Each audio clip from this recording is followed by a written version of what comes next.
before we begin and the rabbi leads us in prayer, I want to calm any potential concern. Oh my gosh, this is a lot of material that we have to get through in chapter 27. We will probably take 2 weeks on this. We could probably spend the whole year on this if we wanted to, but feel free to ask all the questions you want. You'll note last week we spent the whole time on chapter 25, and then we're skipping most of chapter 26.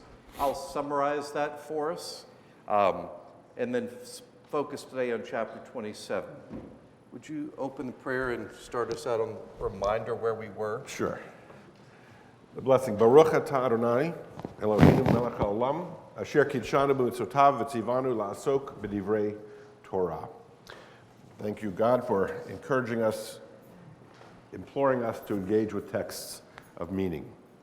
Aaron, slide that. Up? Is that better? Yeah. Maybe? Okay. Chapter 25, which we touched on last week, or we covered last week, the central story you may recall was as Rebekah is pregnant, Isaac and Rebekah, as Rebekah is pregnant, she's frustrated that her pregnancy is complicated because there are twins in utero, and they are struggling with each other. And she's told by God, as she laments and cries out, that these are two nations, and they're going to be at each other from the beginning and all the way through. And so the stage is set for us. Another story of sibling rivalry, but there's another story wherein the second-born supplants the firstborn, or that's what's going to be set in motion, a little foreshadowing for what we'll look at now. And we spoke also that much in the same way as, if you remember, when Abraham and Sarah were unable to conceive, or before they were able to conceive, and Sarah gives to Abraham her handmaiden Hagar, and he has a child with her, Ishmael, and then subsequently Isaac are going to become paradigms for the Muslim world and the Jewish world, and then come Jacob and Esau. Esau, red, hairy, Edom is the Hebrew word for red, becomes the progenitor of the Edomites, which is going to be identified with Christianity. And so we have these Ur texts, as it were, that set in motion the relationships between the Jewish community or the Jewish family line, which is going to travel through Abraham, Isaac, and Jacob, in spite of the fact that both Isaac and Jacob have an older brother, or at least an older half-brother. Yes? And that's going to set the stage later for other arguments as to who has the rightful claim on what blessings are going to follow. If the second-born is going to take over from the firstborn and primogeniture is essentially going to go out the window, then what does it mean for those who follow? And in this week's lesson, when we get to chapter 27, we're going to find that the way in which that is passed from an older brother to a younger brother, or the way in which a father bestows a blessing on the younger rather than the older, is going to be handled with a bit of sleight of hand or deception, and we'll have to deal with what that suggests. But for my purpose, what I want to just lay out is that Isaac and Ishmael and Jacob and Esau become paradigms for the nations or the world in which the Jewish community or the Jewish line flows. Does that make sense? Such that we're going to rhetorically and homiletically through the centuries identify Ishmael as our enemies and Esau as our enemies for good reason. These rivalries start early, but that's the stage that's set, and that's often how these texts are employed to describe what current relations are and why they are. Okay. Remind us, if you would, about the Jacob and Esau and the birthright. I've been out hunting in the fields all day, and Jacob's been in the tents with mom doing stuff. I'm famished. So Jacob and Esau have physical characteristics that are then going to be used to define their ideology and their politics, as it were. The firstborn son is entitled to the birthright, which is not only a larger share of inheritance, but is then the one to whom or under whom the rest of the family is is subservient. And so Esau, born ahead of his brother Jacob, you may remember the word means, Hebrew word is Yaakov, and Ekev is your heel. The story is that as they both emerge through the birth canal, Jacob is grasping onto Esau's heel. Maybe the wrestling match continues that began in utero, and it's going to happen once they come into the world. But Esau, for having been born first, is entitled to this birthright.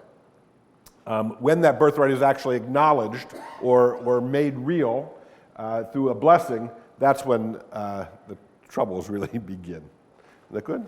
Yeah, well, I was going to say, too, so what's just happened, leading into chapter 26, Esau, the tough man's man, the one who goes out to hunt, comes back in and says, I'm famished, and Jacob is in the tent, been making red lentil stew, and he says, give me some of that stew, and he said, oh yeah, sure, I'll give you a bowl of stew if you give me your birthright.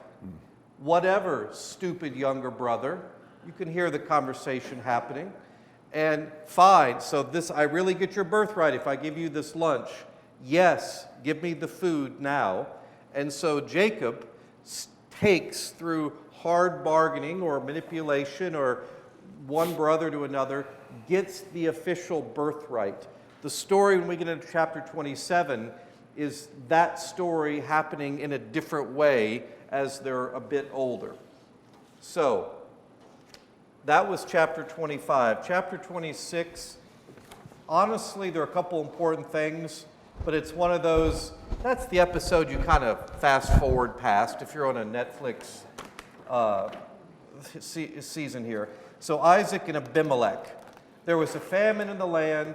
Isaac went to the local king or chief is probably how we would translate that. Abimelech, he's of the Philistines. All these names are mixed up. Hittites, Canaanites, Philistines. Just know that all these names are people who are adversaries of us eventually. These are our rivals, so we don't want to associate with them, but we yet have to deal with them sometimes. Whenever we have to, but we prefer not to. So God appears, there's a famine in the land, God appears to Isaac and says, do not go to Egypt. Who else escapes to Egypt in the Bible? Anybody know? Mary and Joseph escaped to Egypt. Abraham. Why would you go to Egypt, Rabbi? That's where the food is. That's where the food is. That's where the jobs are. You leave where you're from to go to where the work is, where the food is, where there's a civilization support structure. God says, don't go there. I'll bless you, Isaac, with the same things I blessed Abraham with. And those three big things are, I'm going to give you this land, and currently then, who possessed the land that I'm going to give you? The Philistines and the Canaanites and the Hittites. All the people that were right there, this is your promised land. And I'm going to make you a great nation in terms of like lots of offspring, lots of descendants. And then the whole earth will be blessed through all these descendants. So exactly what I promised Abraham, I'm giving that birthright, that blessing now to you, Isaac. But don't go to Egypt. Stay there because you need to be in the land for all this to occur. So Isaac settled there. And remember, this story seems shockingly familiar. Isaac settles in the land, and the local men thought his wife Rebekah was really hot. She's sexy, good looking. And Isaac says, leave my wife alone, right? No, that's my sister. Are you kidding me? Your dad pulled that same stupid thing. It's a terrible, but that's what he did. And so some of the local men tried to get with her, and later the local chief sees the two, husband and wife, together. The necking, is that a fair way to translate that? Acting like husband and wife and who love each other. And so the king's like, oh my God, why didn't you tell me this? We could have had this guilt on us. So don't touch Isaac or Rebekah, anybody in my chiefdom, my kingdom, or you'll be put to death. These are marked people. So Isaac gets blessed over and over, even though he appears to be, let's call him a jerk. Was that fair? At this moment, if you tell everybody your wife is your sister, you're a jerk. I'll just make that judgment. But he still gets rich. He gets more herds, more sheep, flocks, more money and crops and so on. And he starts to dig wells. And his shepherds start competing with the local shepherds. And I want this water. No, it's our water rights. I mean, that same stuff happens today. And so they're going back and forth at each other. And all these various wells that he digs get names. One I did not know. One was named Rehoboth. I've been to Rehoboth Beach, Delaware. It means space or room in Hebrew. There's a lot of space for everybody there. So finally in the story, local king Abimelech and Isaac, let's make peace, let's quit fighting. We'll just kind of share the wells and be good. Okay. So they made peace with the local tribes. Then the very last, so the main operative piece is you're going to get the same promises that Abraham got, these three. And then, fighting over wells. And then a really crucial piece. And that is at the very end of chapter 26, Esau, so Jacob, Esau is the older son, marries 2 Hittite women. Doesn't seem like a big deal, but he was 40 years old. And this caused his parents, Isaac and Rebekah, to become bitter. Why in the world is it a big deal if he marries 2 local girls? That's the enemy. We don't like these people. They're gross. They don't know the right God that we have. You're supposed to go back to the old country and marry the right type of people. Yeah, it's your cousin, but at least we know what she believes. We know who her people are. These local ones, that's no good. You've really disappointed us, Esau. And if you look at the commandments, the big one is that I am your God. I am your God, he says in the commandments. Only me. Only me. And you're picking local girls, local people who don't know this is Yahweh, is the God, our God of Abraham and Isaac. And so what's going to happen to all these promises if you're marrying outside the faith? Let me ask, Rabbi, just a curious question. Does anybody who's Jewish marry somebody who's not Jewish? Increasingly. Increasingly. And what happens to their Jewish identity? Wow, this is the third rail. I can answer it. Well, I can give it a try. From a Christian perspective, Go ahead. you become generally, they were brought up in the Episcopal Church and they married this nice Catholic girl, so my son became Catholic. Or they went here and they found this other church, or they just left it all together. It is exponentially more likely you don't continue as that thing, whatever it is, because you just have a whole new life together. I'll just guess it's similar within Judaism. Well, that's the concern. That's the concern. Michael? Yeah, I'm confused on one point. Before we go further, where is Esau's Edom? Am I correct in thinking that that is today the West Bank? No, it's actually the East Bank, as it were. It's on the other side of it. Okay. Right? So as you stand in the West Bank, or in Judea, Samaria, or you stand in Israel, and look east, across the Jordan River, those mountains are the mountains of Edom. On the other side of the West Bank. Correct. Yep. Right? And they appear red the way, I think I mentioned, the way the Blue Ridge Parkway appears blue. Right? That's the geological. Yeah, Hittites, by the way, are in modern-day Turkey and Syria, kind of spread down south. And there's a lot of overlap with these different groups, but remember, these are not our people. These are gross foreigners we don't really want to associate with unless we have to. However, these same Hittites, the 2 local girls that Esau married, do you remember just recently we talked about Sarah dying and we had to bury her, and where did Abraham bury Sarah? In Machpelah. Machpelah, he bought a cave from these very people, and that site is now called what? The Cave of the Patriarchs? In Hebron. In Hebron, which is, where is that? Hebron is how I've heard it. Where is that town? In the West Bank. In the West Bank. So it's right at smack dab in the middle of all the current day stuff. And that's so you'd have Abraham, Isaac, and Jacob are all buried there. I think so. And Sarah or Rebecca. Yeah. Yeah, It's the there's a matriarchs. little crossover. But it's the Cave of the Patriarchs and Matriarchs. And I said last week, it's really, really important because that's where our people are from. But it's not, are we going to give that territory away or cede it or stop claims on it and say that can be Palestinian? Heck no, not if that's where our ancestors are from.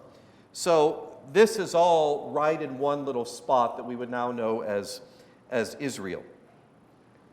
Anything else to add? No, I think it's Any good. questions about all that? So that was a chapter we skipped.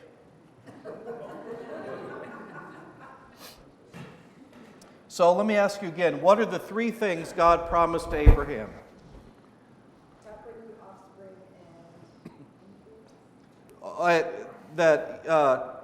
You'll possess the land, you'll have many descendants, and the whole world will be blessed through all your descendants. There's some version of that keeps coming up. Have I got that right? Yeah. Excellent. Okay. This chapter 27, for practicality's sake, it has 4 scenes, even though it's fairly long. Scene 1, verses 1 through 4, the father Isaac prepares to bless his older son Esau. And then the next section, the mother schemes, plans, would be softer, for her younger and favored son Jacob, so he can get the good stuff, the blessings. Then in the middle, the younger son Isaac deceives the father, and in the 4th scene, the father agrees with his older and favored son Esau. What did you want to, you had a very good idea about following a character in the story. So comments? as we read our way through this, what I'll invite you to do, there are 4 characters here. Yes, Isaac and Rebekah, Jacob and Esau. Interestingly, the parents, Isaac and Rebekah, don't appear in any particular scene together. Of course, we can imagine what their pillow talk is, or we can imagine conversations that are ex parte. Separate tents.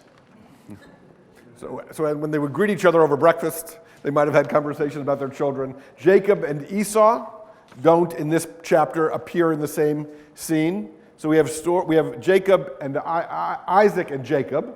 We have Rebekah and Isaac. We have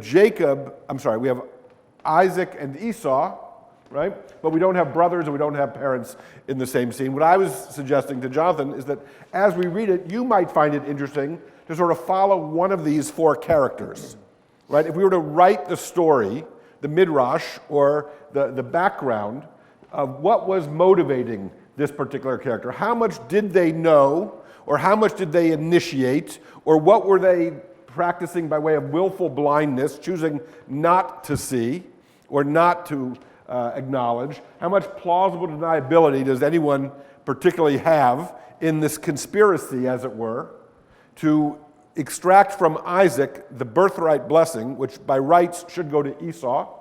Esau sold to Jacob. Now, it's not clear that that's an actual contract that means anything, but it gives us some insight into Esau and into Jacob, their relationship to or their understanding of the significance of that birthright or of that blessing. And so as we read it, you might choose to follow one of these characters in order to write the background story, or in order to defend or to implicate them in this particular drama, as opposed to reading it all as one piece, as if it's an inevitable, ineluctable conclusion that's going to arrive. It's not at all clear how this is going to play out, particularly if we track any one of these characters as they make it go through. David McCullough, right, describes the fact that the founding fathers of the country didn't know whether they would be successful in their efforts to break with England, and whether or not on any given day, when the day was done, they put their head on the pillow, whether they would meet with success or whether this was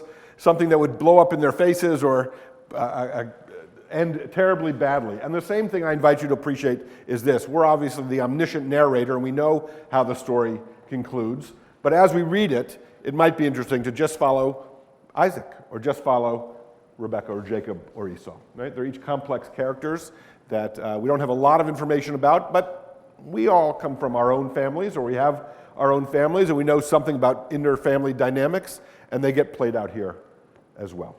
All right? Okay.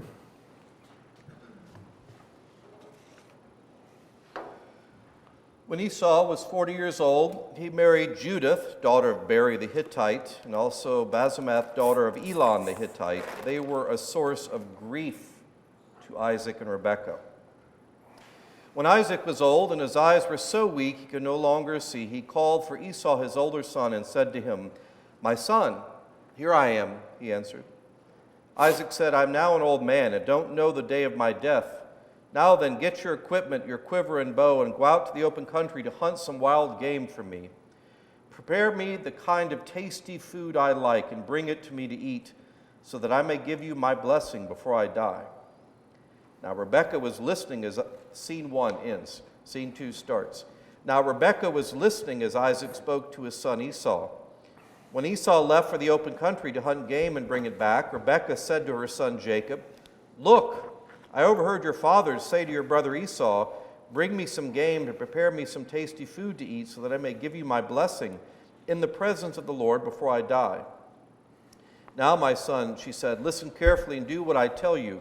Go out to the flock and bring me 2 choice young goats, so I can prepare some tasty food for your father, just the way he likes it.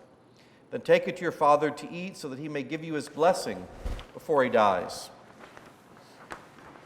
Jacob said to Rebekah, his mother, "But my brother Esau is a hairy man, while I have smooth skin. What if my father touches me? I would appear to be tricking him and bring down a curse on myself rather than a blessing." His mother said to him, "My son, let the curse fall on me. Just do what I say. Go and get them for me." So Jacob went and got them and brought them to his mother, and she prepared some tasty food, just the way his father liked it. Then Rebekah took the best clothes of Esau, her older son, which she had in the house, because he didn't pick them up off the floor, and put them on her younger son, Jacob. She also covered his hands and smooth part of his neck with the goat skins. And she handed to her son Jacob the tasty food and bread she had made.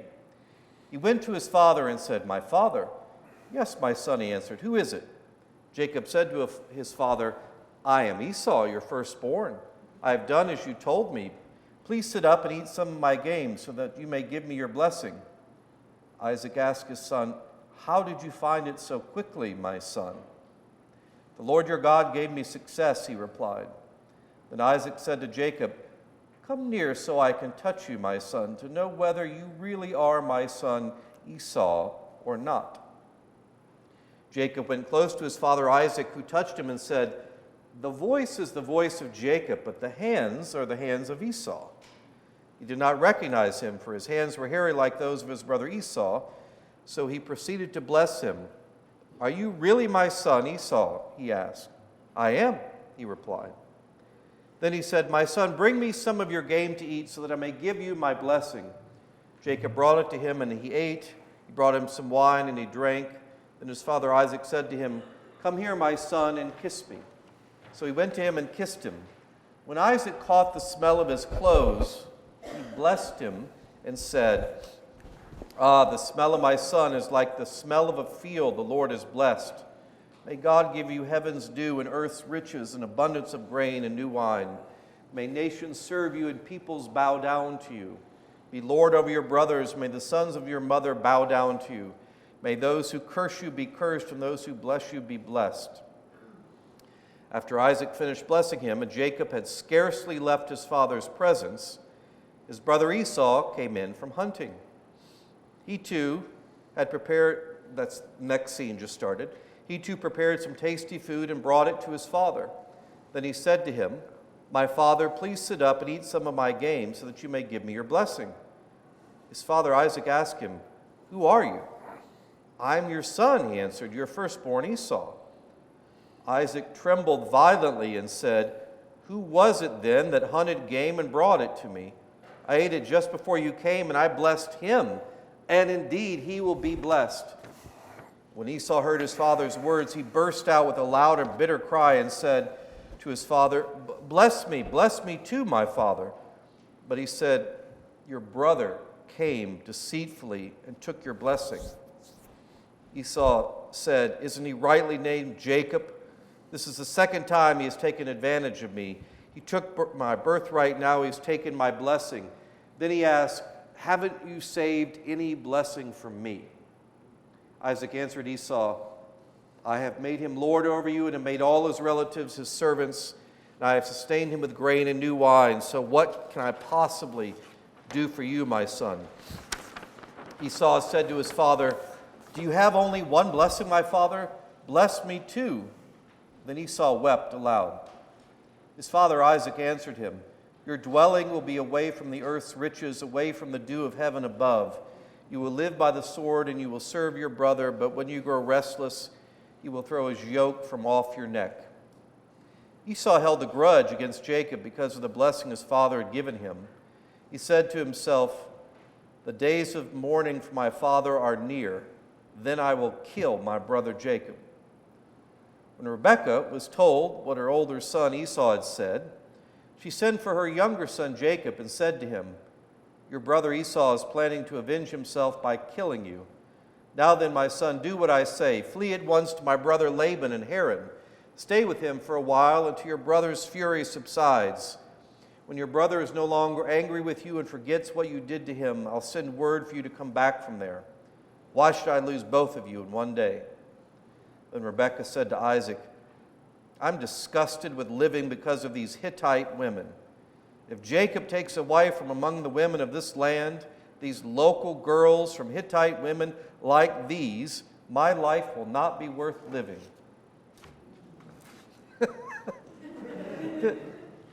I'm sorry, I almost went to full Kentucky voice because that feels like all of that. I know all these people. I know how this happens. I've seen it happen before. You want to go next? Sure. So let's go back to scene one, as it were, on the front of the page. And let's just appreciate, before we look at that, the opening paragraph, or the top 3 lines there, and the very last 3 lines on the back are essentially paired. And this story gets sort of wedged in there, as it were. Now, we could write the sermon or make our interpretation about what does the story of this deception and sort of this Jerry Lewis movie, right, where 2 characters are in, where they exit stage left, the next one shows up, and right, we're sort of like in that hotel, right, where that always happens.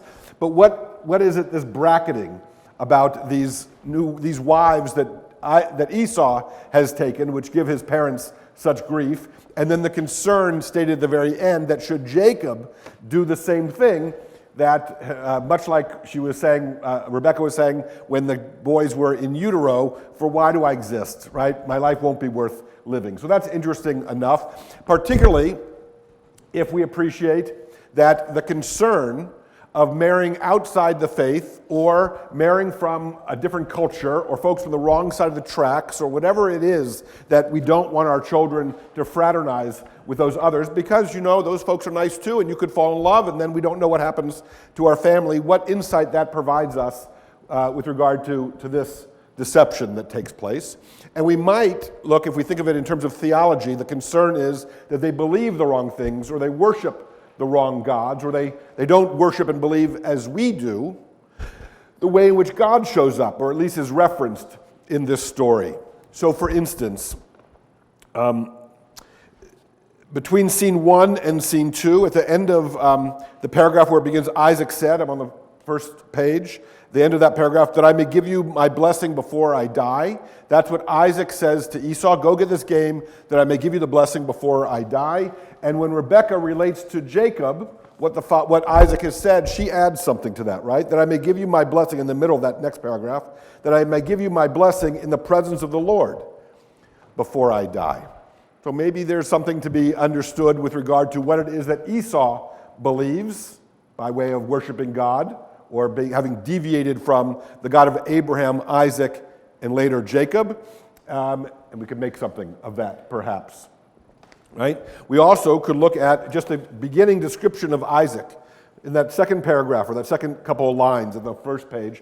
How do we describe Isaac, and what does it give us by way of midrashic insight? How is Isaac described, and why the possible redundancy?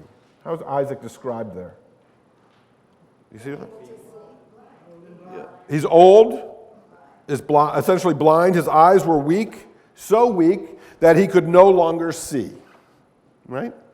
Is it necessary to put the second part of that? His eyes are weak, so weak, or such that he couldn't see. That later when Joseph is thrown into a pit by his brothers, the pit is described as empty without water. And so the rabbis, well, if it's empty, then clearly it doesn't possess water. So why do we need the extra, one doth protest too much about how empty it is, perhaps. What is it about Isaac? He's blind, but that's not the only type of insight or sight that we make reference to, right? You can be blind and understand something. You can be blind and see very clearly what's going on, even if you can't physically visualize it, right? So how much of what Isaac happens to Isaac, as it were, is Isaac playing along? Or is Isaac choosing not to see? And we could identify in good midrashic tradition when Esau shows up, and or when Isaac first begins to bless Jacob, there are a number of questions he poses. Right? What are they? Would you go back to the first one? Go back to the first one. Because no one got to talk. Oh, okay. So the first one about seeing, yes? First one about the bracketing of marrying the local girls. Okay. So let's start there. I've added too much. Let's go back to that. The opening line and the closing line. Yes, Russ. Strikes me with great force. There's a story of redemption in here. Okay. Isaac and Rebekah are equally upset with their son Esau marrying these foreigners. But right away, as Isaac approaches the end of his life, he still wants to give his same son Esau a blessing. Right. He kind of gets it. Russ is suggesting that I don't say why or how, but it's just, it's one of these great transitions. Okay, so let me see if I can summarize what the comment you're making so that everyone can appreciate it. That at the beginning, when we're told that Esau marries these two Hittite women, and it causes grief to both Isaac and Rebekah, Isaac is still determined to provide his firstborn son, Esau, with the blessing, right? Whereas Rebekah, at least subsequent to our learning about this marriage, or these marriages, is determined to make sure that Jacob gets the blessing. And so already we have a tension between the two parents, right? So you know the phrase, little kids, little problems, big kids, big problems? So this is now the concern, that Esau, 40 years old, his brother Jacob also, obviously they're twins, 40 years old, has now taken wives from a different segment of the population or a different element, and it means different things to each of the two parents. You were mentioning redemption, which is to say, help me out with that. It seems like Esau has realized that there is something he's called to do beyond condemning his son for these inappropriate marriages. Nonetheless, he's his son. That Isaac, in spite of what Esau has done by marrying these women, Isaac has a responsibility to carry on or honor the birthright. Implicitly forgiving Esau. It doesn't say that, but implicitly he's doing that by giving him his blessing. Okay? He's implicitly giving Esau his blessing, forgiving him by giving him his blessing. Let me remind us, in chapter 25, it was very, very clear that the text says so, that the strong hunter, man's man, Esau, was the favorite of which parent? Isaac. And the stayed inside the tent, mama's boy, sorry, that was judgmental, was the favorite of Rebekah. It may be a story of redemption, and it may be that's my favorite and that's your favorite, and I'm giving my older and favorite, or some combination of those. If you look, I'll get you, Alice, in just 1 second. If you look at the top of the second page, Jacob said to Rebekah, his mother,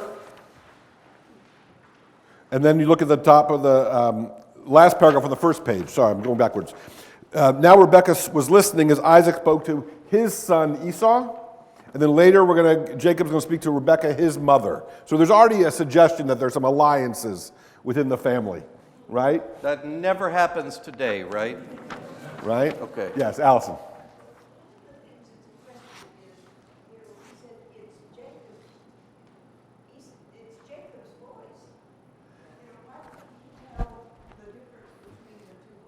Why couldn't he tell the difference between the voices of the two brothers? He kind of did, but I find this fascinating. I never picked this up till I was reading it this past week. You sound just like the wrong son, Jacob. Oh, but let me feel you. He touched him. So he first heard it, touched him. What else did he do? The father do to the son? Smelled him. Smelled him. You smell. No, I don't want to go to you. You smell gamey. You smell like you've been out hunting and sweating and so on. You have the right smell. You have the right feel. But you don't sound right. And obviously he can't see. So he's engaging those other tests, so to speak. So the first one, maybe they sounded alike too, or similar enough. It's also a story, Allison.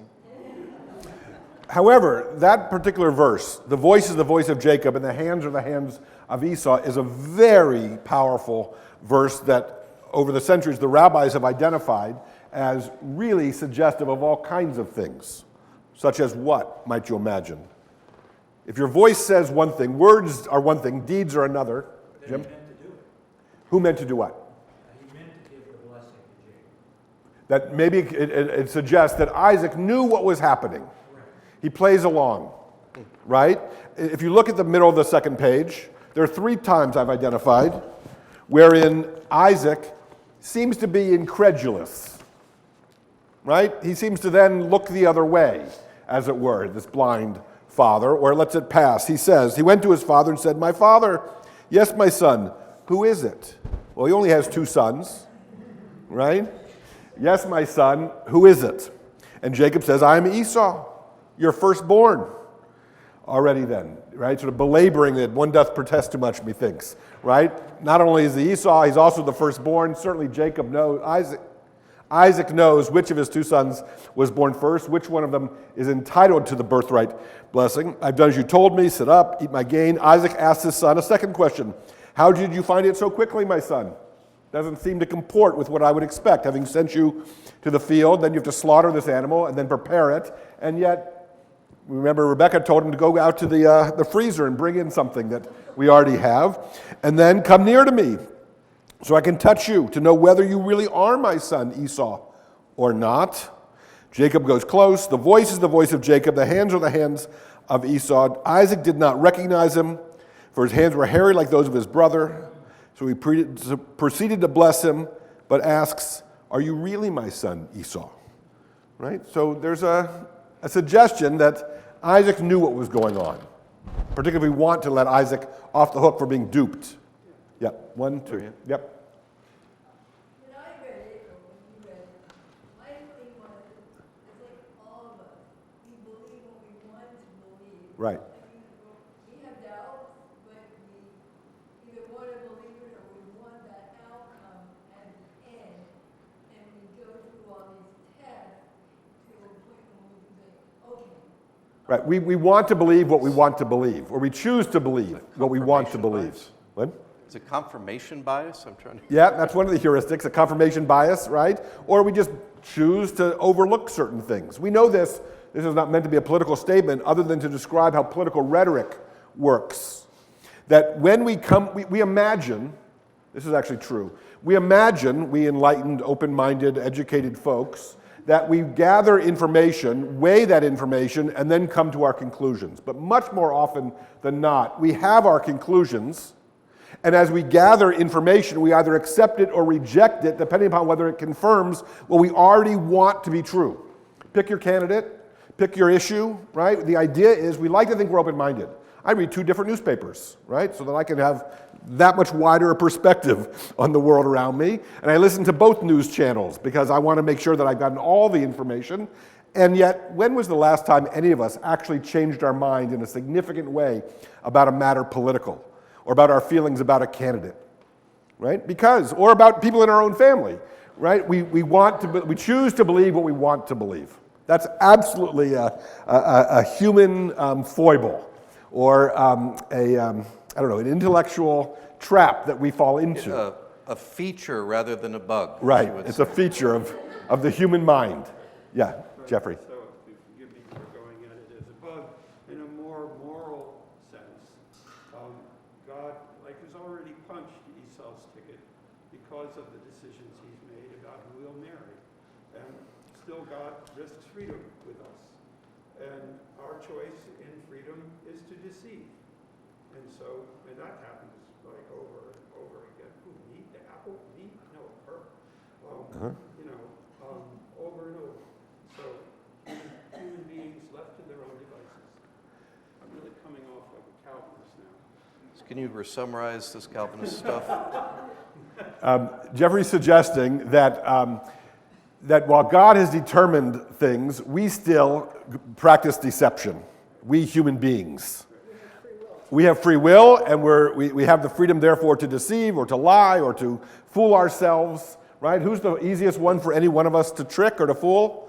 Ourselves. Since Adam and Eve, that fruit is tasty and it gives knowledge and it's fine, and I didn't eat it. No, she made me do it. I didn't do it. The snake made me do it. Or we rationalize, right? Or then we tell ourselves the ends justify the means. We do all kinds of activities in our own brains to justify what it is that we've done or to excuse what it is that we've done. And there are all kinds of things that trick us into that.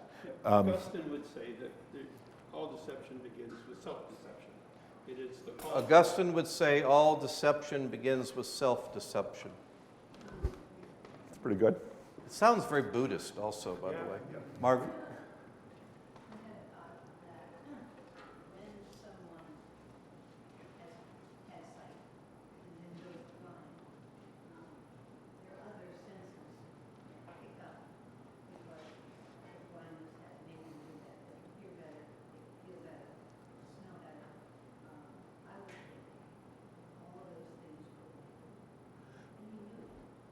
Yeah, she said it is often the case when somebody has sight and then goes blind, their other senses are heightened. And so Margaret's saying that is evidence that Isaac knew that was in fact which son in front of him. Great, yes. I think another indication that he may have known, or I should say he might have known, that he was playing along, is he wanted some wild game, and he was served baby goat, kid. And the difference between wild game and kid is Do you notice how many times it said tasty? A dad's favorite? Very good. Yeah, good point. That's really nice, right? So he knew the difference between wild game. You know the difference between rabbit and chicken. It's very easy to, or deer and chicken. Right. I'm thinking also, just as you mentioned it, there's a parallelism in that both in terms of Esau and then later Isaac, their hunger actually, right? Their taste for food in that moment colors their decision making or clouds their judgment or gives them the plausible deniability, right? At least with Isaac. He's willing to pass off this food that he recognizes is not quite as gamey as a recent kill, as opposed to a kid that has been domesticated, the rest, right? So we're trying to make sure that Isaac doesn't bear full responsibility for being duped, but rather he's playing along. Yeah, one more thought? I wasn't here last week, so you may have covered this, but I know some lawyers or students have suggested that Esau suffered from diabetes or hyperglycemia or something, and he really would have died if he hadn't eaten the food. Remember, he said, give me some of the red stuff or I'm going to die. Interesting. You say that for everybody. So the comment is that it's been suggested that perhaps Esau suffered a medical condition, diabetes or hyperglycemia, such that he needed his blood sugar to go up. He needed to eat in that moment or he would have died, right? And we have other stories whereby we try to make sense of why the story plays out the way it does. I know there are articles written about Moses as a stutterer. So what was this, right, or a twisted tongue or thick lips or however it's euphemistically described. So what did he actually suffer such that this speech impediment required him to rely on his brother Aaron when he goes to the Pharaoh? Or what actually happened when the flood is described? Or why were the laws of kosher put into place? Because we didn't have refrigeration or whatever. That is to say, try to make sense of, from a scientific point of view, what was actually going on for them. And we could allow that Isaac had cataracts, right? Or Isaac lost his sight from some other source. Or we can appreciate those of us who rely on eyeglasses, either in order to see the world or to read. You can imagine before eyeglasses were available, your sight was limited by the age of 40, right? When did you first require reading glasses, or when did you first get eyeglasses? Maybe as a child. Imagine what the story is when that wasn't available to you, and how limited you were with regard to being able to see the person in front of you, or be able to read something, or know what's going on. I often think about that also, sends chills down my spine. Jews in the Holocaust who were in the camps, and how quickly their glasses were lost or stolen or broken, and then what it was like to live without that medical advantage that, right, eyeglasses provide us. How quickly you get headaches, how quickly you find yourself in a troubling situation or a dangerous situation, how much shorter your lifespan would be if you didn't have the basis of sight, right, from an early age. All right, Jim, yeah. It occurred to me that there is another thought here for the father, and that is for the first time you realize that Jacob wanted to be the leader of the family. Uh-huh. That Jacob was going to lie and make the preparations and proceed to be his other brother. And maybe the father realized that for the first time that Jacob actually wants to be our leader. And he went along with it and said, "You got the ball." It's wonderful. Yeah, good point. Jonathan and I were talking that Rabbi Jeff Salkin, who was here with us a year ago on our panel, suggests that God, if you will, or maybe it's Isaac, has a choice between giving a blessing to a son who by birth order is entitled to it, but is willing to spurn it or to sell it for a pot of stew, versus giving the blessing to a son who is willing to go to these extremes in order to preserve the family or in order to accept the leadership that would come. That was ultimately the choice. Yeah. And so sometimes you skip over the son who doesn't appreciate it or simply isn't up to the task. I'm remembering takes it for granted. Which child should take over the family business? This is kind of how you could look at it from just that level. The one who really, really works at it, knows everything. And which of the two sons, thinking of it from purely secular standards, which of the two sons, Jacob or Esau, is more likely to make the family business a success? Right? These are real-time things, right? We know that. Yes? So one question that I had as I was looking at this, there's this, Jacob brought it to him and he ate, and he brought some wine and he drank. Did this all happen in complete silence, or is there like a conversation here that we're missing?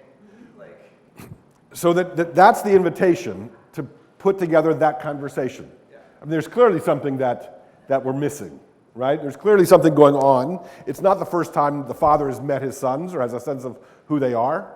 There are conversations that are clearly taking place off stage, right? We don't know. What might you suggest is going on during that moment, right? What might we suggest about what's happening between mother and son, father and son, between the parents, between the brothers? When does the blessing itself, some would say the actual blessing, when does that occur?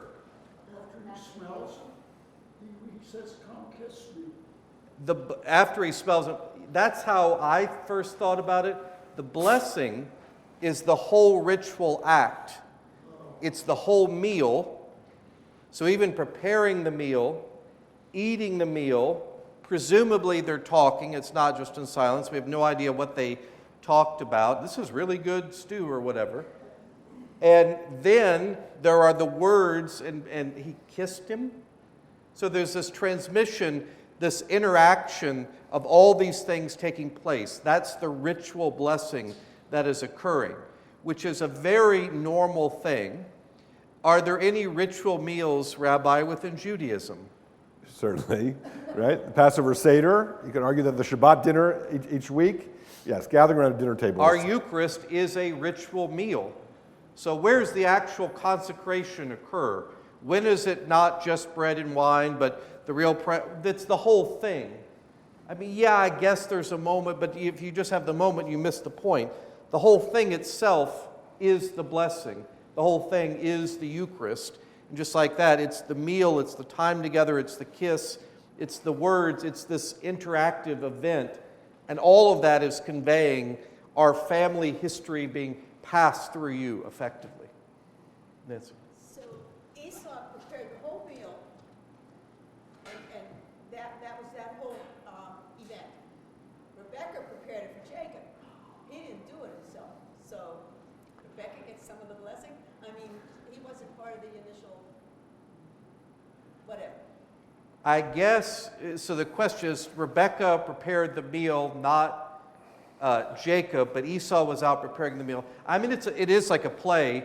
This event happens, I got the blessing, I leave, and then the other, hey, Dad, how's it going? Esau is here. Wait, what did I miss? And so did Rebecca, the mom, the wife of Isaac, get part of the blessing? Well, her son won. Without trying to ascribe motive, but it seems pretty clear. Hey, son, favorite son, your dad's going to bless him. Here's how you can get it from him. Go do this. Does Jacob reject the idea out of hand? No, I don't want to go steal the blessing. What is his reaction? He embraces it hard. It's not a bad idea. I don't think it'll work. Not, I don't want to do this because it's wrong. I'm smooth. He's hairy. He'll never fall for that. Oh, well, we're going to put a costume on you and make you smell right and look right. So you just go along with it. And if you get caught, I'll take the blame. That's what's happening there. Dinah. Okay. Does intention mean nothing? Because the entire time. Are you an attorney by any chance? Does intention mean nothing? Sorry, go ahead.